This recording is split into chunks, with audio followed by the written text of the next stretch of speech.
ये जो इंसिडेंट है ये एक व्यक्ति ने नहीं करी है, ये जो सोच है, जो कट्टरता वाली सोच है, और अनिरुद्धाचार्य ने जो भड़काया लोगों को, मुझे लगता है उसका भी इसमें बहुत बड़ा योगदान है। इंसिडेंट करने के लिए ये पूरे देश में घूम रहे हैं, किसी के साथ भी कोई इंसिडेंट कर सकते हैं। जो गवई साहब सुरक्षित नहीं है तो और कोई सुरक्षित देश में नहीं है। ये संविधान पर ही फेंका गया है, लोकतंत्र पर ही फेंका गया है, न्यायालय की स्वतंत्रता पर ही फेंका गया है, और दलित अगर कोई चीज यही बन जाता है तो उस पर ही फेंका गया है। तो क्या दलित सीजीआई को बचा नहीं पा रहे ये लोग? बिल्कुल भी नहीं बचा पा रहे, इसमें कोई शक नहीं है। दलित सीजीआई नहीं होते तो शायद जूता नहीं फेंकता। तो अगर मुझे लगता है कि अगर यहाँ पे जनरल का जज ने ये बात कही होती, जूता नहीं फेंकता, बड़ी थोड़ा बहुत भली हो सकता था। जूता फेंका इसीलिए गया कि उन्हें पता है कि ये दलित लोग सीजीआई भली बनी है। गवई साहब सीजीआई है, उनके पास सिक्योरिटी भी मिली हुई है, उसके बावजूद भी कोई बंदा अगर ऐसा हरकत कर सकता है सीजीआई के साथ में, तो जो आम लोग हैं, आम दलित लोगों के साथ क्या होता है हो भी रहा। अगर इस तरीके से गवई साहब चुप रह जाएंगे और कोई एक्शन नहीं लेंगे तो इन लोगों को एक तरीके से बढ़ावा मिलेगा। विचारधारा के लोग जो कि लिंचिंग का काम भी करते हैं, आप देख रहे होंगे। ऐसा ना हो कभी किसी जज का, सीजीआई का, किसी और का लिंचिंग भी हो जाए। मैं कह सकता हूँ इस बात में, क्योंकि ये कुछ भी कर सकते हैं।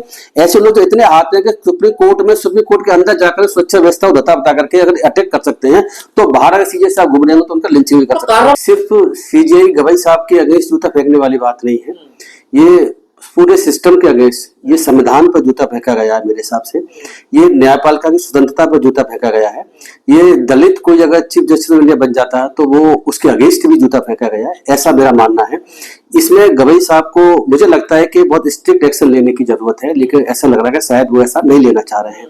तो हम सब लोगों की ड्यूटी बनती है, गवई साहब आगे नहीं आ पा रहे हैं, हम लोग जिसकी जितनी निंदा करें, जो भी विरोध प्रोटेस्ट जो भी कर सकते हैं वो करना चाहिए। और शायद कल हम सुप्रीम कोर्ट में जाकर के कुछ लोग एडवोकेट इकट्ठे होंगे और इस पर जो भी कर सकते हैं करने की कोशिश करेंगे। जूते फेंकने वाला ये कह रहा कि सनातन का अपमान नहीं सहेगा हिंदुस्तान, तो क्या सनातन का अपमान किया है गवई साहब ने? ऐसा कोई अपमान सनातन का गवई साहब ने नहीं किया है। एएसआई को जो काम करना था वो चाहते थे लोग कुछ कि वो सुप्रीम कोर्ट उस काम को करे, और सुप्रीम कोर्ट की ड्यूटी नहीं है कि एएसआई बनकर काम करे।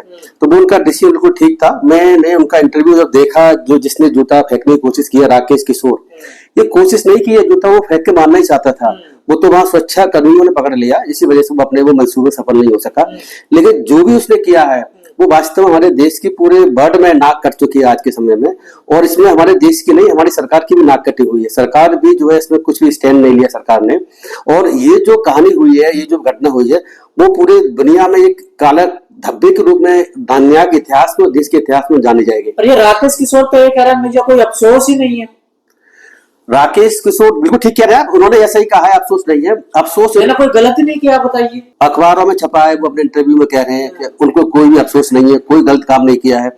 ये जो धर्मांध लोग हैं, जिसमें ये कट्टरता हमारे देश में जो चल रही है और पिछले बहुत लंबे समय से, और ये अभी कट्टरता जब से सरकार बीजेपी की बनने शुरू हुई है तब से तो ये कट्टरता और ज्यादा बढ़ गई है। कट्टरता इसलिए ज्यादा बढ़ गई है कि पहले की सरकारें जो होती थी वो कट्टरता को बढ़ावा देना नहीं चाहती थी। जो कुछ संगठन हुआ करते थे वो अपनी कट्टरता की तरफ आगे बढ़ते रहते थे। लेकिन इस बार हम देख रहे हैं पिछले लंबे समय से कि सरकारें कट्टरता को सपोर्ट कर रही है, और वो भी चाहती है कट्टरता देश में बढ़े, और खासतौर से हिंदुओं में कट्टरता बढ़े, जिसकी वजह से उसी का नतीजा है ये उसी का नतीजा है, इसमें कोई शक नहीं है। ये कोई इस एक इंडिविजुअल राकेश किशोर नाम का बंदा है जिसने ये एडवोकेट बताया जाता है, जिसने इंसिडेंट की है। आप ये देख के चलिए कि ये कट्टरता कहां तक पहुंच गई है। परमात्मा ने मुझे भेजा है, परमात्मा के आदेश से सब कुछ हुआ है। ये जो बात कह रहा है वो बिल्कुल ठीक कह रहा है, उसको ऐसे लगता है परमात्मा ने उसे भेजा। अंधविश्वास हमारे देश में जो गवर्नमेंट चला रही है लंबे समय से, और अंधविश्वास की वजह से लोग समझ रहे हैं कि जो कुछ भी धर्म में लिखा हुआ वो ठीक है और भगवान के आदेश पर ही इसने काम किया, ऐसा इसने अपने इंटरव्यू में कहा है। परमात्मा का आदेश है, भगवान का आदेश है। ये अंधविश्वासी लोग हैं। ये धर्मांधता जितनी हमारे देश में कट्टरता बढ़ेगी, तो उसी तरीके से ये सरकार ये ना समझे कि कट्टरता का शिकार सिर्फ जो है दलित लोग या और लोग ही होंगे। मुझे लगता है कि आगे कट्टरता बढ़ेगी तो इतनी ये फैलना जाए कि देश में जो है एक बहुत ही गंभीर स्थिति पैदा हो जाए। पर गवई साहब ने तो इस आदमी को माफ कर दिया। देखिए, मैं गवई साहब के डिसीजन से बिल्कुल भी सहमत नहीं हूँ। गवई साहब सीजीआई है, उनके पास सिक्योरिटी भी मिली हुई है, उसके बावजूद भी कोई बंदा अगर ऐसा हरकत कर सकता है सीजीआई के साथ में, तो जो आम लोग हैं, आम दलित लोगों के साथ क्या होता है हो भी रहा है। अभी आपने देखा होगा इंसिडेंट घट रही है जिसमें दलितों को बुरी तरह से पीटा जा रहा है। लंबे समय से ये काम चल भी रहा है, लेकिन अगर इस तरीके से गवई साहब चुप रह जाएंगे और कोई एक्शन नहीं लेंगे तो इन लोगों को एक तरीके से बढ़ावा मिलेगा। पिछले कई दिन से लगातार ये तो एजेंडा चलाया जा रहा है। उसने कहा मैंने ये पूरे प्लानिंग के साथ किया है, जो भी मैंने कोर्ट में जूता फेंकने की कोशिश की है, जो भी मैंने किया वो मेरी पहले से प्लानिंग थी। हाँ बिल्कुल प्री प्लान्ड है, ये प्री प्लान्ड है, इसमें कोई शक नहीं है। और देखो मैं एक बात तो बताना चाहता हूँ कि इसमें आप ये समझिए ये कोई इंसिडेंट किसी एक नई युवा ने किसी अचानक ही कोई दिमाग में कोई सवार हो गया, किसी ने कुछ कहा ऐसा कुछ कर दिया, ऐसा नहीं है। एक सोची समझी रणनीति वाले व्यक्ति ने, ऐसा व्यक्ति जो 77 साल का है, उसकी उम्र देखिए कितनी है, और वो एडवोकेट भी है और सुप्रीम कोर्ट बार एसोसिएशन में वो रजिस्टर्ड एडवोकेट भी है। ऐसा बंदा, ऐसा मैच्योर बंदा इस तरीके के इंसिडेंट कर रहा है, तो आप ये देखिए कि जो नए युवा हैं, जो अधेड़ उम्र के मिडिल एज के हैं, वो तो जाने आज की क्या कर सकते हैं। तो ये मैं कहूंगा कि एक तरीके से ऐसे लोग बम की तरह से घूम रहे हैं हमारे देश में, ये कभी फट सकते हैं, किसी के ऊपर ही फट सकते हैं, ऐसा देखा गया है। कह रहे मैं बड़ा आहत था, मॉरिशस में जाके बोला है इन्होंने कि यहाँ कानून का राज से चलेगा, भारत बिल्डोजर राज से नहीं चलेगा। इससे तो आहत हो गए। देखिए वो गवई साहब ने बिल्कुल सही डिसीजन दिया था, बुलडोजर राज देश में नहीं चलेगा, कानून का राज चलेगा। कानून का राज का मतलब संविधान का राज चलेगा। इस बात से तो आहत है ये। इस बात से भी आहत है। इसका मतलब ये है कि संविधान को मानने वाले लोग नहीं है। इसका मतलब ये है कि ये चाहते हैं कि देश संविधान से ना चले। जो योगी और मोदी और बाकी जो बीजेपी की सरकार है, जो अपने एजेंडे पर काम कर रही है, संविधान को ताक पर रख करके, ये उसी रणनीति के तहत उसी विचारधारा को ये सही मानते हैं। तो क्या लगता है सर, जिस प्रकार से इन्होंने जो हमला किया, इससे अगर इनको छोड़ दिया जाता तो लगातार और हमले बढ़ सकते हैं, हमले बिल्कुल बढ़ेंगे। और दलित लोगों को तो मुझे लगता है अब बच के रहने की आवश्यकता होगी अगर ऐसा ही रहा तो, क्योंकि जब सीजीआई पे हमला हो सकता है तो किसी व्यक्ति पर कभी हमला हो सकता है। हम लोग हैं, आप लोग हैं, इनके खिलाफ बोलते रहते हैं ऐसे इश्यूज को लेकर के। देखो मैं एक बात और कह दूं इसमें कि ये जो इंसिडेंट है, ये एक व्यक्ति ने नहीं करी है। ये जो सोच है, जो कट्टरता वाली सोच और अनिरुद्धाचार्य ने जो भड़काया लोगों को, मुझे लगता है उसका भी इसमें बहुत बड़ा योगदान है। तो ऐसे लोग जो है अनिरुद्धाचार्य ऐसे लोगों की बातों में उनको विश्वास करके और ये इंसिडेंट करने के लिए ये पूरे देश में घूम रहे हैं। किसी के साथ भी कोई इंसिडेंट कर सकते हैं। जो गवई साहब सुरक्षित नहीं है तो और कोई सुरक्षित देश में नहीं है। सोशल मीडिया पर तो खुशी भी मना रहे हैं, बड़ा इतना बड़ा तबका है, देखिए बड़ा ट्रोल कर रहा है, ट्रेंड कर रहा है, इस पूरी घटना कर रहा, सही हुआ। ये जो राकेश किशोर बंदा है जिसने ये इंसिडेंट की है, इसने भी अपने इंटरव्यू में कहा है कि मेरे पास फोन आ रहे हैं वकीलों के और लोगों के, मुझे तारीफ की जा रही है, मुझे शाबाशी दी जा रही है। एक अजीत भारती करके कोई बंदा है, मैं इसका यूट्यूबर है, ये सोशल मीडिया पे वीडियो बनाता है, उसका मैं ट्वीट देख रहा हूँ। ये क्या लिखा है, मैं इसके आपके सामने इसको पढ़ूंगा जरूर, कि यह आरंभ है, ऐसे पतित हिंदू विरोधी और कायर जजों के साथ सड़कों पर भी ऐसा ही होगा यदि वो आदेश में लिखी जाने वाली बातों से इतर अपने विषैले हृदय के उद्गार हिंदुओं को नीचा दिखाने के लिए प्रकट करेंगे। तो ये बंदा ये कह रहा है कि सड़कों पर भी जजों के साथ ऐसा ही होगा। तो आप देखिए कि कोई भी इस देश में सुरक्षित नहीं है। सरकारें भी इसमें चुप बैठी हुई है। मोदी जी ने भी ट्वीट इसमें 8:30 बजे के आसपास किया है, और वही जब किया जब लोगों ने कहना शुरू किया कि मोदी जी चुप क्यों इस घटना के। मैं तो कह सकता हूं कि सरकार का संरक्षण प्राप्त है राकेश किशोर जैसे लोगों को। तो ये जूता गवई साहब पे फेंका गया है या संविधान में लोकतंत्र पे फेंका गया है? ये संविधान पर ही फेंका गया है, लोकतंत्र पर ही फेंका गया है, न्यायालय की स्वतंत्रता पर ही फेंका गया है, और दलित अगर कोई चीज बन जाता है तो उस पर ही फेंका गया है। तो क्या दलित सीजीआई को बचा नहीं पा रहे ये लोग? बिल्कुल भी नहीं बचा पा रहे, इसमें कोई शक नहीं है। दलित सीजीआई नहीं होते तो शायद जूता नहीं फेंकता। क्योंकि इस बंदे ने, राकेश किशोर ने अपने इंटरव्यू में ये भी कहा है कि वो पहले एक जजमेंट था जली कुट्टी के ऊपर, जो क्यों की दौड़ होती है, भैंसों की दौड़ जो होती है, उस दौड़ के संबंध में भी सुप्रीम कोर्ट ने जजमेंट पास किया, तो उसका ही विरोध किया है इसने।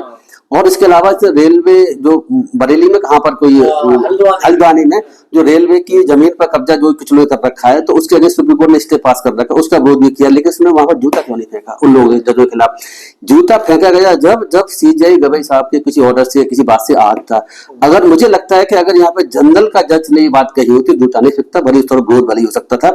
जूता फेंका इसीलिए गया कि उन्हें पता है कि ये दलित लोग सीजीआई भली भली ब्राह्मणवादी सोच है ये सब कुछ। मैं ऐसा कह सकता हूँ, बिल्कुल ब्राह्मणवादी सोच का इसमें बहुत बड़ा योगदान है। ब्राह्मणवादी सोच का योगदान है, देश में जो माल बनाया विषैला लंबे समय से, उसका भी बहुत बड़ा योगदान है। लेकिन से लगातार देखने को मिल रहा है जब से ये पूरा विवाद हुआ, उन्होंने ये भी कहा है, ये जो राकेश किशोर है जिसने जूता फेंका है, कि इन्होंने याचिका खारिज भी कर दी थी। जो मूर्ति को पुनर्स्थापना करवाने की जो याचिका लगाई, उसको खारिज करने से भी आहत था। बिल्कुल ठीक कह रहे हैं आप। इसका मतलब ये है कि अब सीजीआई या सुप्रीम कोर्ट के जजेस अपने संविधान के हिसाब से, विवेक के हिसाब से काम ना करें।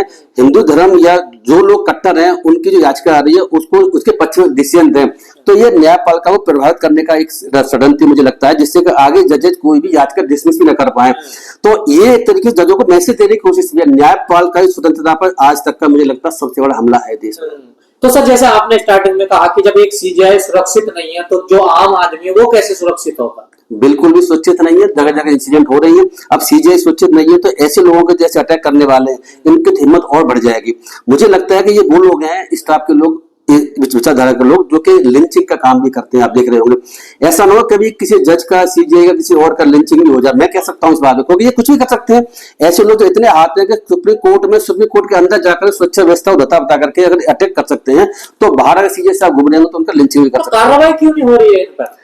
कार्रवाई इसलिए नहीं हो रही है कि गवई साहब थोड़ा पीछे हट गए। हम उनके इस विचार से, इनकी इस डिसीजन से हम सहमत नहीं है। ये पूरे दलित समाज को और बाकी और लोग कानून का राज को मानने वाले लोग हैं, उनको इससे धक्का लगा है। दूसरी बात ये है कि सरकार ऐसे लोगों के, राकेश किशोर जैसे लोगों के पूरी तरह से सपोर्ट में। लोग कह रहे हैं जो सरकार ने अब तक जो जहर बोया है उसी का नतीजा, उसी का फल है ये अभी अब जो निकल कर आ रहा है। बिल्कुल ठीक बात है, ऐसा ही हुआ है। ये हम सब देख रहे हैं लंबे समय से। ये जो जहर बोया गया है कि जो धर्मांधता का, हेट स्पीच का, कुछ पर्टिकुलर दलितों के खिलाफ या मुसलमानों के खिलाफ भड़काने की जो कार्रवाई चल रही है लोगों के द्वारा, संतों के द्वारा, सरकार के द्वारा डिसीजन लिए जा रहे हैं, उसकी वजह से हमारे देश में लाखों करोड़ लोग इस तरह के विचार के बन गए हैं कि वो कभी भी इस तरह के इंसिडेंट कर सकते हैं। तो भी खतरनाक देश में स्थिति है। तो क्या सर कोई अम्बेडकरवादी या दलित कितनी भी बड़ी कुर्सी पे बैठ जाए तो क्या वो दलित का दलित ही रहता है? ये इस घटना ने प्रूव कर दिया कि दलित का दलित ही रहता है। इसीलिए गवई साहब जो कह रहे थे ना, पहले आपको बताओ, गवई साहब क्रीमी लेयर को उन्होंने कहा था, सब क्लासिफिकेशन का ऑर्डर भी किया हुआ है। वो कह रहे हैं क्रीमी लेयर के लोग जो है वो नौकरियों पे आ जाते हैं, उन लोग हटाने की आवश्यकता है SC ST में। ये बात उनकी अब झूठी साबित हो गई है, क्योंकि सीजीआई से बड़ा क्रीमी लेयर में कोई है भी नहीं है। वो सीजीआई साहब क्रीमी लेयर में होने के, उससे बड़ा क्रीमी लेयर में नहीं, तो उनके साथ जब ये ऐसे इंसिडेंट कर सकते हैं तो आम लोग हैं, उनको क्या होगा। तो क्रीमी लेयर का कंसेप्ट तो सीजीआई साहब ने इंट्रोड्यूस करने की कोशिश की, हम उससे तब भी सहमत नहीं है, अब भी सहमत नहीं है। क्रीमी लेयर देखो, सीजीआई साहब को, एक बार सीजीआई साहब को ये भी नहीं पता है। मैं ऐसे तमाम जजों को जानता हूँ, तमाम IAS ऑफिसरों को जानता हूँ जिनके बच्चे चपरासी भी नहीं बन पाए, और ऐसे लोगों को मैं जानता हूँ जो गरीब थे और उनके बच्चे IAS बने हुए हैं। आप आए दिन देखते होंगे, मैं बिहार की, यूपी के बता रहा हूँ आपको, बिहार और यूपी में गरीब लोग जो मिडिल क्लास के लोग हैं या बिल्कुल गरीब लोग हैं, वो लोग अपनी मेहनत के बल पर और IAS PCS जज, डॉक्टर, इंजीनियर बन रहे हैं। और जो पढ़े लिखे लोग, बहुत ज्यादा अमीर लोग हैं, उनके बच्चे AC में रहने के बावजूद, कोचिंग करने के बावजूद भी वो IAS PCS डॉक्टर इंजीनियर नहीं बन पा रहे।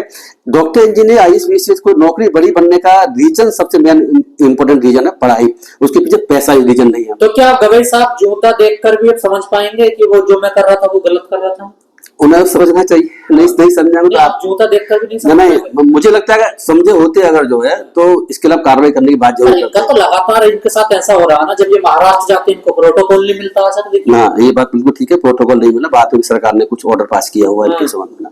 तो इनको ये बात समझनी होगी कि दलितों के देश में क्या स्थिति है। सर इतनी बड़ी घटना हुई है, क्या इसको सरकार की तरफ से खारिज कर देना, विपक्ष की तरफ से खारिज कर देना, ये बहुत होगा इतना? नहीं, ऐसा बहुत नहीं होगा। इससे तो ऐसे लोगों के मंसूबे और इनका साहस और बढ़ेगा, और आगे चल के ये किसी के साथ भी घटना कर सकते हैं। अब तक ये था कि सुप्रीम कोर्ट एक सबसे बड़ी कोर्ट है, ये कंटेम्प्ट कोर्ट बहुत सी बातों के, बहुत से अधिकारों की वजह से ये कुछ भी कर सकती थी। अब लोगों को हिम्मत बनेगी कि अब कोई जज कुछ करता है तो उसके ऊपर आप जूते मार दो, पीट लो, कुछ लो, हमारा कुछ नहीं होगा। पहले का ये एक तरह से एक इदारा बन के पेश होगा।